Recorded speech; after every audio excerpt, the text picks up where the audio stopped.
बिस्मिल्लाहिर्रहमानिर्रहीम। अब हम नेक्स्ट लेक्चर जो है इसी का पार्ट 2 जो है वो करने लगे हैं। बहुत लंबा लेक्चर हो गया था इसका, इसलिए मैंने ना इसके 2 पार्ट्स बना लिए हैं।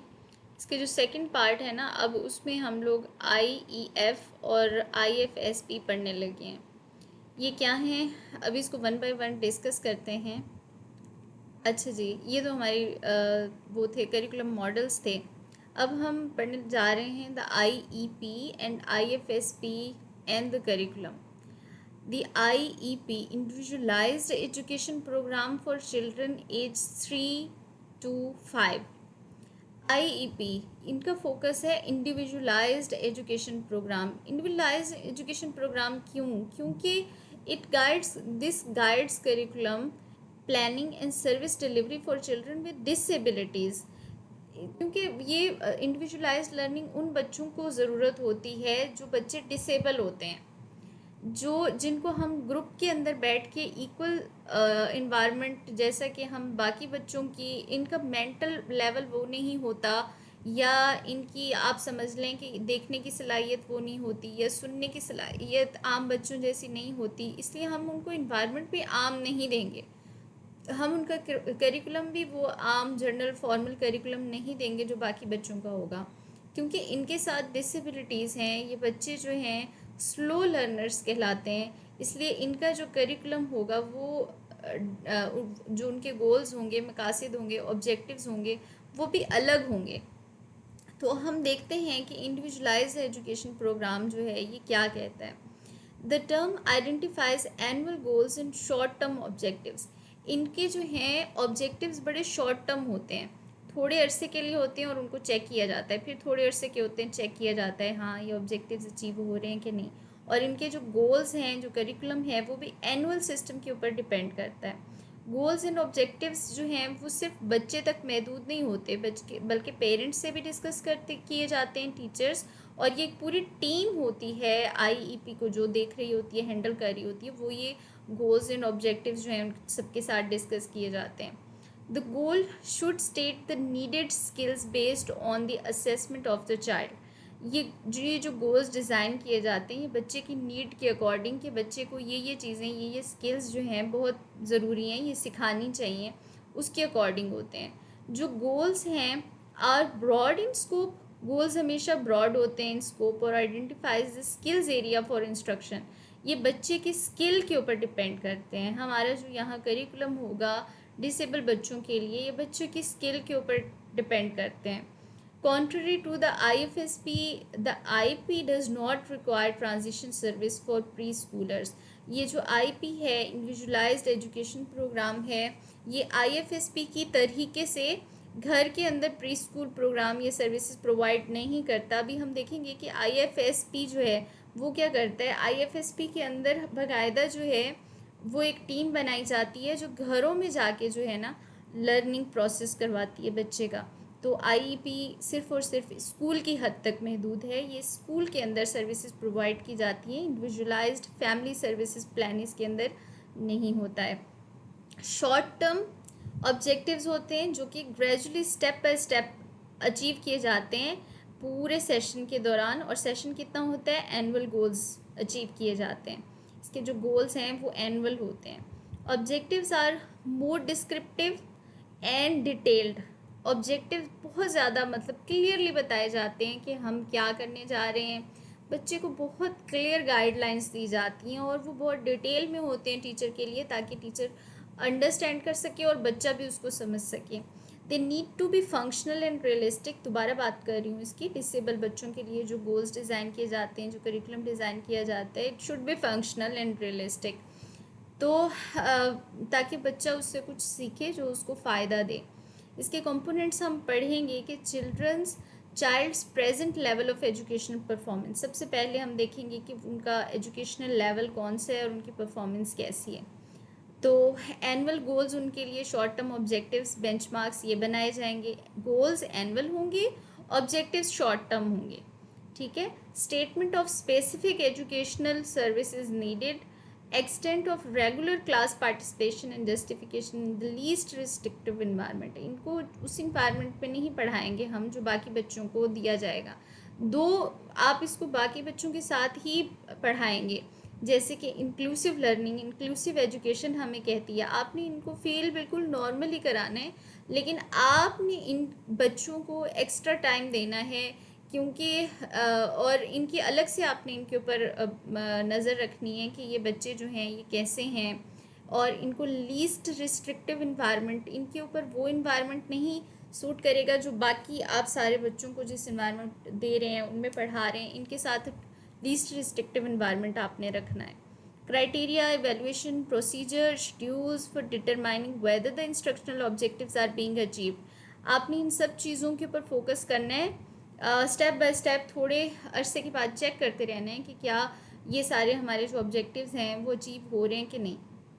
जो आईईपी गोल्स होते हैं ये बहुत स्पेसिफिक, स्मार्ट इनको कहा जाता है, स्मार्ट।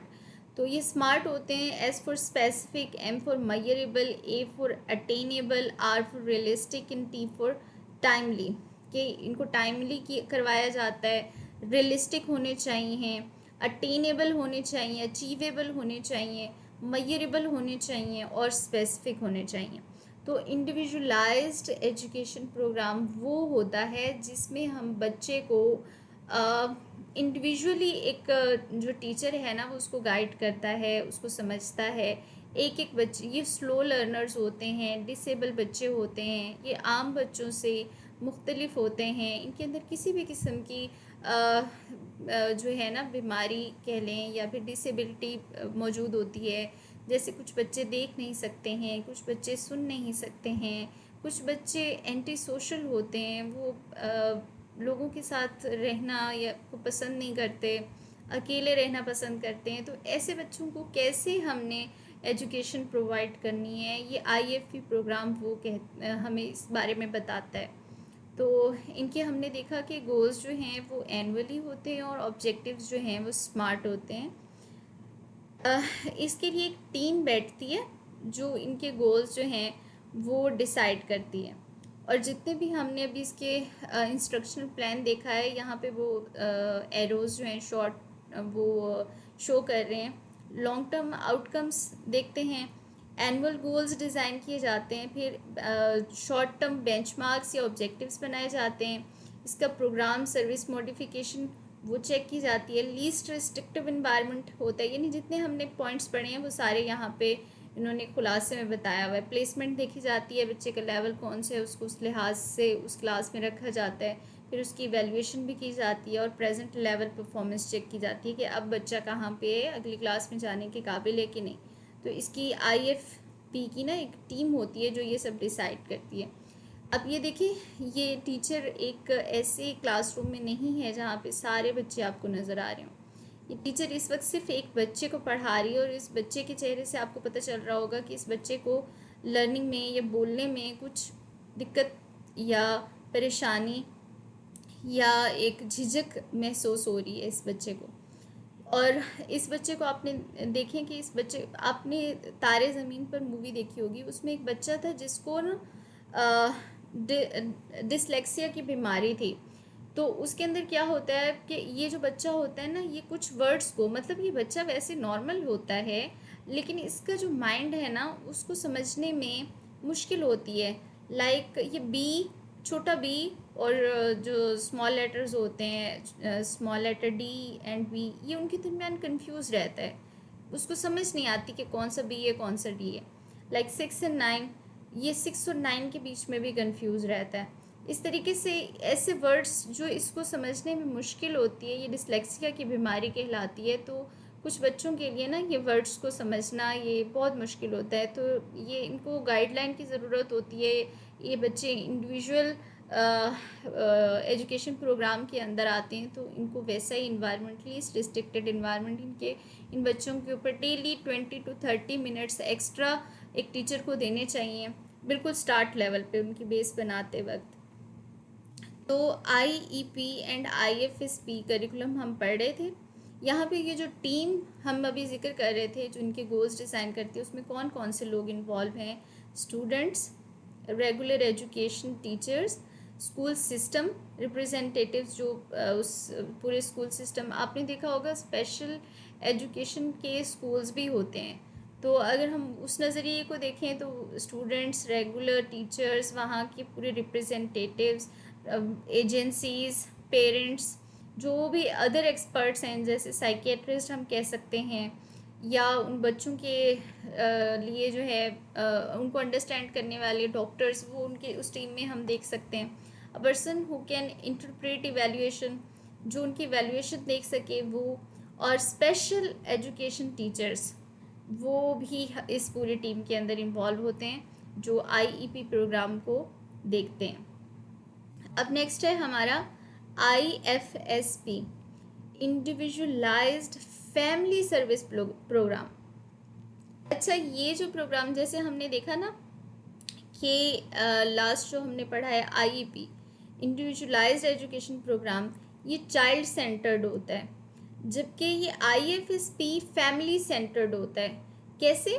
क्योंकि इसमें ना 3 साल मतलब birth to 3 year preschooling की जो एज होती है, प्री प्राइमरी स्कूल जो एज होती है, टॉडलर्स होते हैं, वो जो डिसेबल बच्चे होते हैं ना, ये वाला प्रोग्राम उनके लिए, तो ये फैमिली सेंटर्ड है, used for infants and toddlers, preschoolers with disabilities. It's family centred and they are primary decision makers. जो ये IFSP है, ये फैमिली सेंटर्ड है, चाइल्ड सेंटर्ड नहीं है। जो IEP था वो चाइल्ड सेंटर्ड था। और इनका फोकस क्या है, इसमें जो है ना डिसीजन वो सारे के सारे फैमिली ही लेती है, और इनका फोकस होता है फैमिली एंड द चाइल्ड। इसमें ना IFSP का फोकस फैमिली और वो बच्चा होता है। इसके कंपोनेंट्स हम पढ़ेंगे। Statement of the child, present level of functioning in physical development, के बच्चे की ना फिजिकल ग्रोथ कितनी हुई है, कॉग्निटिवली वो कितना स्ट्रॉन्ग है, सोशली कितना इंटरेक्ट कर रहा है, इमोशनली क्या क्या चीज़ों को फील करता है, किसी बात पे उसको गुस्सा आ रहा है, हंसता है, नहीं हंसता है, किसी चीज़ के ऊपर उसको रोना आता है, ये चीज़ें चेक की जाती हैं। कम्युनिकेशन कैसी है, बात कर सकता है, अल्फाज बोल सकता है, खाना खा सकता है। तो ये कंपोनेंट्स हैं, ये चेक किए जाते हैं कि प्रेजेंट बच्चा जो है वो किस लेवल पे है, कितना फंक्शनल है। तो statement of family strengths need, family strengths needed, priorities relating to enhancing development voluntarily, statement of the major outcome positive changes expected for the child and family. This should be written with the family words, not the interventionist. तो यहाँ पे ना एक हमारा coordinator होता है जिसको कहते हैं सर्विस कोऑर्डिनेटर।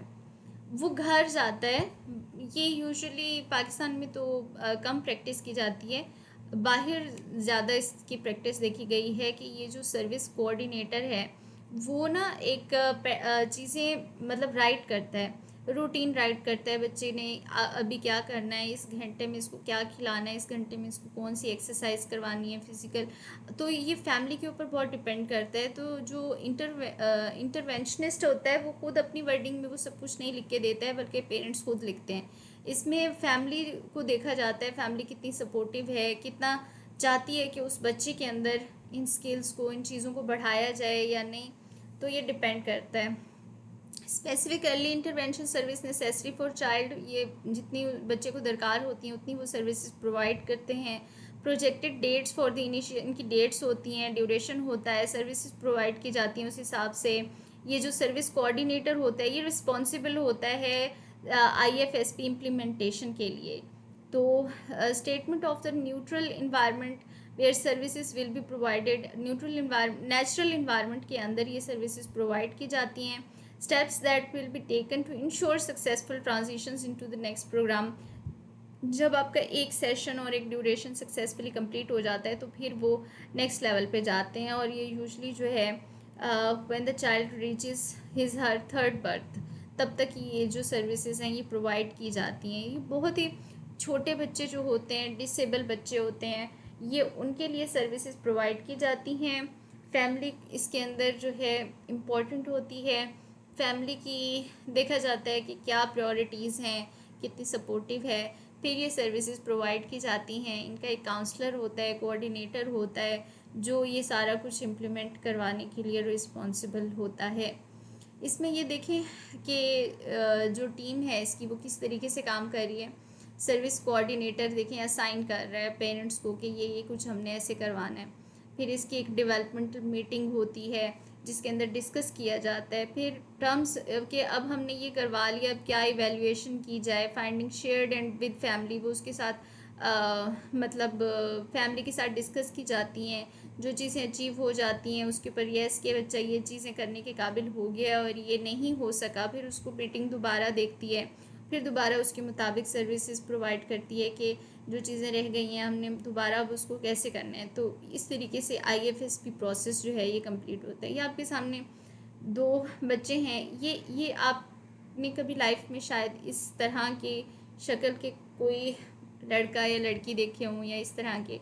ये पूरी दुनिया में ना गर्ल्स बॉयज़ सब की सेम शक्ल होती है। तो ये डाउन स्ट्रॉम के पेशेंट्स होते हैं, इनका जो कॉग्निटिव लेवल है, जो कम्युनिकेशन स्किल है, वो नॉर्मल बच्चों जैसी नहीं होती। इनके अंदर क्रोमोसोमल डिसऑर्डर कैरियोटाइप जो है ना वो डिसऑर्डर होता है, इनके एक्स्ट्रा क्रोमोसोम इनके अंदर होता है। तो मेरी जो सिस्टर इन लॉ हैं एक, वो भी इस बीमारी का शिकार हैं, बट अल्हम्दुलिल्लाह उनकी फैमिली ने उनको इतना अच्छे तरीके से शुरू से वो गाइडलाइन दिया है ना, दो they don't have IFSP opportunity, लेकिन उन्होंने घर में इतनी अच्छी दी हैं कि अल्हम्दुलिल्लाह वो हर चीज़ कर सकती हैं। पहले वो ना जब वो इस छोटी एज में थी उसके ये जो जितने भी मतलब मसल्स हैं, उसकी आर्म्स हैं, लेग्स हैं, वो जिस तरफ को मोड़ो उस तरफ को मुड़ जाती थी, ऐसे जैसे उसके दरमियान हड्डियां ही नहीं हैं उसके बीच में। तो ना वो खड़ी हो सकती थी ना बैठ सकती थी। इवन 5 साल तक भी वो बस लेटी ही रहती थी, उसकी हड्डियां जैसे थी ही नहीं, काम ही नहीं करती थी। तो आप सोच लें कि ये कितना टफ़ होता है एक फैमिली के लिए ऐसे बच्चे को। लेकिन अल्हम्दुलिल्लाह उन्होंने उसका ट्रीटमेंट करवाया, कुछ ऑयल्स के ज़रिए मालिशें की और उसकी एक्सरसाइज जिसको अब फिजियोथेरेपी कहते हैं, वो घर में वो चीज़ें सर्विसेज प्रोवाइड की कि फिर वो चलने लग गई अल्हम्दुलिल्लाह। फिर आहिस्ता आहिस्ता उसको समझाया, उसकी जैसे जैसे वो बड़ी होती गई, अब तो माशाल्लाह से बिल्कुल वो नॉर्मल बच्चों की तरीके से सब काम कर सकती है अल्हम्दुलिल्लाह। I proud of her, I really love हर। तो अब हम थोड़ा सा रिव्यू कर लेते हैं मॉडल्स को। करिकुलम टाइप में हमने सबसे पहले डेवलपमेंटल मॉडल पढ़ा था जिसको गेजल और एमेट फ्रूडर की थीरी थी। इसके अंदर कॉग्निटिव में जीन पियाजे की थीरी को पढ़ा था। कंस्ट्रक्टिविस्ट अप्रोच रेजियो मिलर की थी। इकोलॉजिकल जो अप्रोच थी ये ब्रेनफेल्ड ने दी थी। बिहेवियरल जो थी ना, ये बिहेवियरल थीरी BF स्किनर और आइवॉन पावलव से रिलेटेड थी। नेचुरलिस्टिक अप्रोच जो है इनका फोकस था जनरल केस मेथड के ऊपर, जिन जकास रूसू की थी, और psycho social theory Erikson theory के ऊपर डिपेंड करती थी। इनका लर्निंग फोकस डेवलपमेंटल वालों का था नेचुरल ग्रोथ के ऊपर, बायोलॉजिकल ग्रोथ जो होती है ना उसके ऊपर। और इनका इंस्ट्रक्शनल क्या था, हर चीज़ diversity, motor, cognitive, social opportunities, सब तरह की इंस्ट्रक्शनल स्ट्रेटजीज हों। कॉग्निटिव वालों का था जो लर्निंग फोकस था वो थिंकिंग डेवलपमेंट में था, और इंस्ट्रक्शनल किस तरह की होनी चाहिए, एक्टिविटी बेस्ड, प्रॉब्लम सॉल्विंग इस तरह की हो जिससे बच्चे के अंदर थिंकिंग डेवलप हो। Constructivist approach child's own learning, बच्चा खुद से कंस्ट्रक्ट करे, लर्निंग फोकस ये था। लॉन्ग टर्म प्रोजेक्ट हो, क्रिएटिविटी हो, कोलैबोरेशन हो। इकोलॉजिकल फंक्शनल क्या था कि इकोलॉजिकल थ्योरी जो है वो कहती है कि कल्चर, आपका फोकस इस तरह करिकुलम ऐसा हो जो कल्चरली सोशल इन्वायरमेंट के अंदर इन्फ्लुएंस करे। फंक्शनल हो तो